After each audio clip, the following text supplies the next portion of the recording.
Schools seem like a safe place for most. During the day, it's bright, filled with echoes of joy and laughter. But school can take on a completely different feeling when something out of the ordinary occurs, making it feel ominous. Here are several people describing something terrifying that happened to them while they were at school. Enjoy.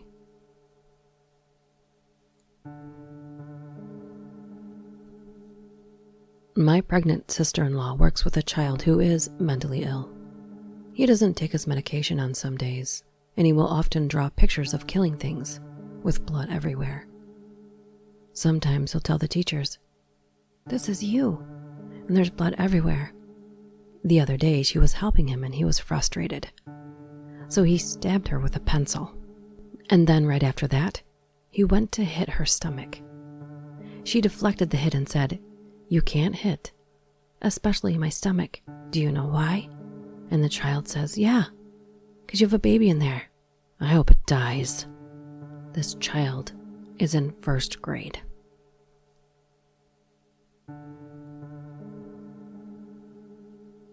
A kindergarten girl had a pair of scissors. I turned just in time to see her reach over and try to cut off another girl's ponytail. Not a major thing because no cutting actually happened, but when I asked her why she was going to do that, because they normally got along very well, she said in a very simple, very straightforward tone of voice, because her hair is what she loves the most. Sent chills up my spine.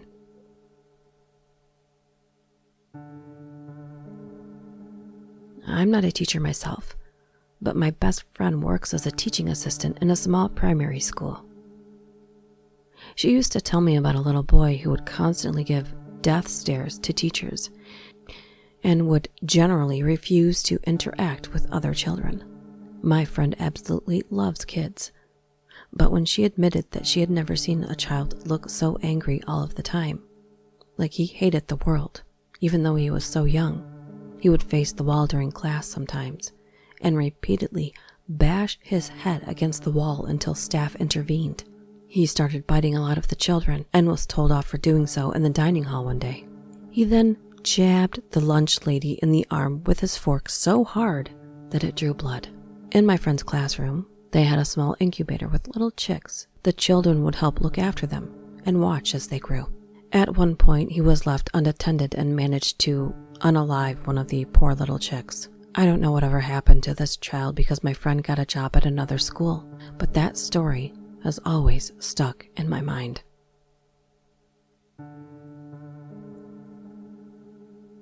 I had a randomly assigned roommate in college who was a very sweet religious girl. She kept to herself mostly and was always very kind and polite to people. This was the first year I didn't seem to have a terrible roommate, so I was excited to get along with her. About 2 nights after we got moved in, I wake up to hear someone sobbing softly outside my bedroom door. It was a really weird sound, this kind of desperate, creaky sobbing. I was so scared at first because it sounded like something you hear in horror movies. I heard someone moving around the apartment and occasionally coming back to my door, scratching on it softly, so I finally summoned the courage to peek out of my bedroom. My roommate was walking around the apartment, crying. Apparently she was sleepwalking because her eyes were closed, but when I opened the door, her head turned to look right at me. Then she slowly went to the kitchen table, picked up a pencil, and started to scrawl this weird symbol on her door. It looked like a circle with a triangle in it. I asked her if she was okay, and she just stood there, swaying and crying. And I was basically like, nope, and locked the door. The next morning, she was really scared and mad at me because this demon symbol had appeared on her door, and she thought that I had done it to prank her.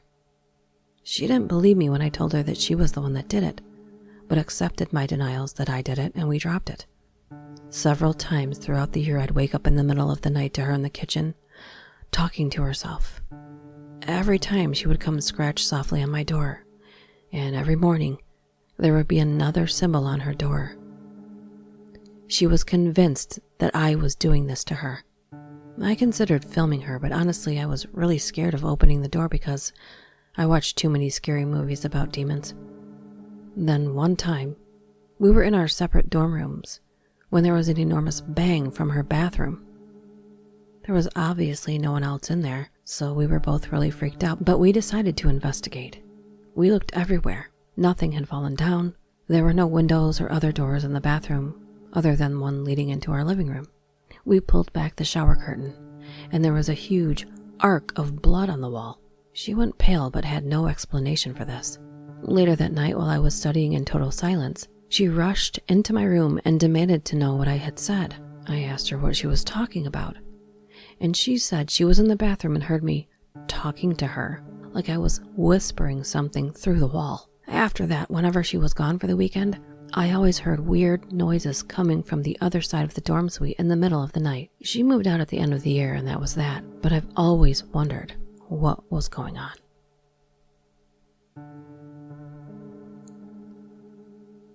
When I was young, my grandmother gave me this Vietnamese good luck charm that basically looked like a bunch of old Asian coins strung on a red thread. She told me that it was a charm to ward away bad luck and stop evil spirits from entering my room while I slept. I didn't really believe in that, but I hung it on my bedroom door as a child anyway, and later brought it with me to college along with a bunch of other sentimental decorations. Every night that year, and for that year only, even though I lived in the same room the next year, that good luck charm would always slowly slide off the door handle at 3 a.m. every single night. Sometimes I wouldn't stay up that late and would only find it lying on the ground the next morning. I didn't think anything of it when that happened, but other times I would just be working late at night, and out of the corner of my eye, I would see that thing slowly slide off the door and fall. Always at 3 a.m. Eventually, I just took the charm off and put it on my desk.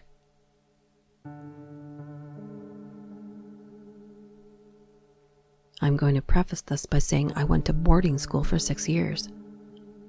This boarding school was in the middle of a one-stoplight town on a hill 800 feet up. The school used to be an old monastery. It was hundreds of years old with 4 stories, and it was enormous. Including a basement, there was a boiler room with long hallways. Not all of these stories happened to me, but the people who told them to me were reliable enough to believe. The school didn't want us telling stories to other people because they were afraid that it would make them not want to go to the school because it was haunted. The first one that happened to me, I used to be in charge of cleaning the gymnasium at night. Every student had a job at night or in the morning to help take care of the school, teaching you practical life things and all. Here I am by myself at night, getting ready to start sweeping the gym. The gym had 2 floors to it. The upstairs part was the weightlifting area, and you could see it fully from the bottom part of the gym where the basketball court was. As I stepped into the gym, one of the basketballs started rolling. I look around to see if any doors are open. None of them are. I chalk it up to randomness, but see that it is continuing to roll, and as I watch it, it makes a full circle around the entire gym and stops right next to my feet. At this point, I'm a bit scared, but I figure it's nothing. I hear creaking coming from the 2nd floor and look up, and there's a girl just staring at me. As soon as I made direct eye contact with her, she bolts to the stairs that would take her to me. She let out a scream that I cannot even describe. I was terrified and frozen in place. Thankfully, she didn't come to me, but instead took a left and bolted through the main doors of the gym. They didn't open. She just went right through them, and I left immediately afterward.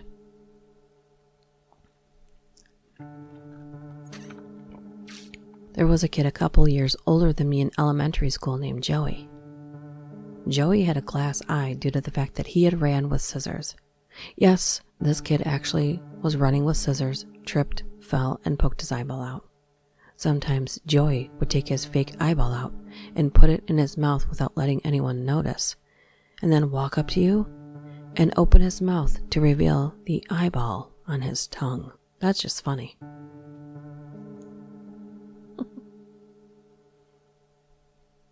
There was a chapel that was in the middle of the school. This was a non-religious school, so we used it for musical performances and things like that. I was in choir for the years I was there, so I was very used to performing in it. There was stained glass on all of the windows, so every time you walked in there, it always felt as if someone was watching you. It wasn't just me. Multiple people felt that way. There was a big grand piano that was on the opposite side of where you walked in. That was our stage. People would go in there at night and practice on it or just play for fun.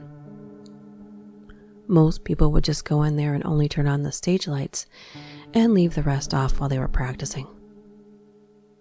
This story isn't something that I witnessed, but a friend of mine's. She was playing on the piano by herself, just having fun practicing. While in the middle of a song, the keys next to her start going up and down, as if trying to add another part to her song. She jokingly said, "Hey, stop. That doesn't go with what I'm doing." She immediately felt as if someone else had boxed her ears. She became really dizzy, freaked out, and bolted out of there. She came down crying to the area where all of the students had hung out in their free time. She told myself and a few friends the story. It took quite a while to calm her down. Many people have seen a girl in a white dress constantly roaming that area.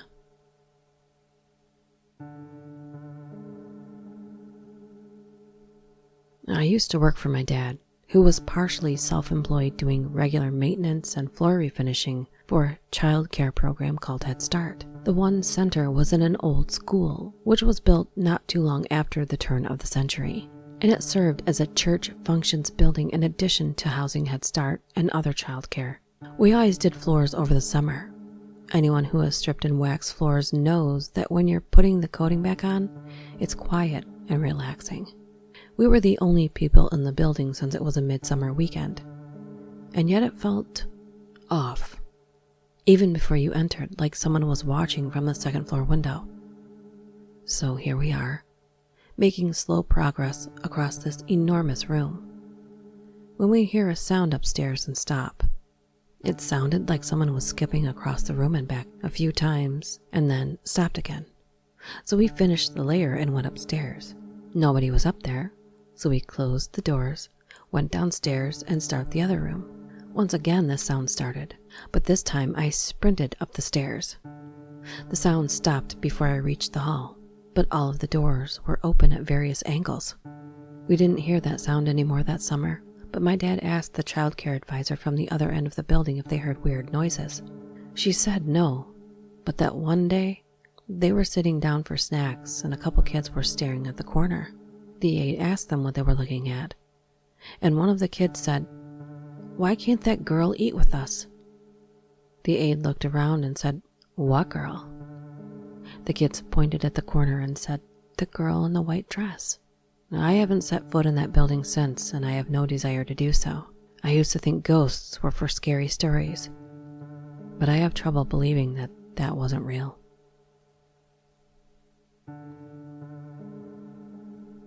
Kieran was that weird kid in my middle school.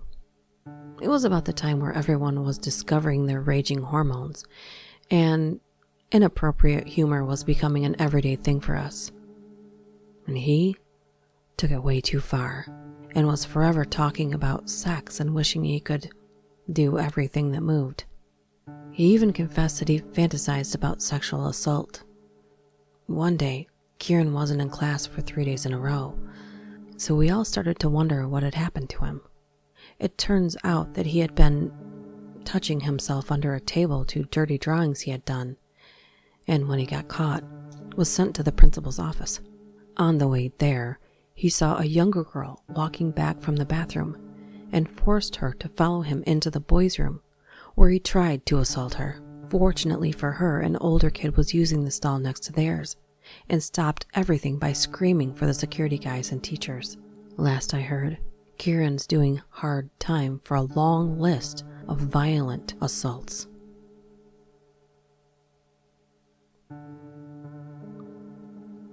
My high school got a foreign exchange student from Romania. He got caught in some credit card scandal in my town and surrounding areas. it turns out this guy was not who he said he was. This guy murdered the kid that was supposed to come to the US, stole his identity, and came over as him. This guy happened to be 25, posing as a 17-year-old high school student.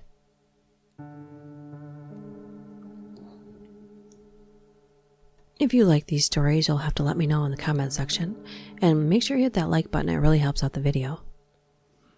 I'd like to take a moment to say thank you to my Patreon patrons: Howard RHOLETTER, Laura LAABS, Psych CU, Minister ELENA C. Henderson, and Jen Parsons. If you have a story you'd like to see featured here, please email me at duchessdark676@gmail.com.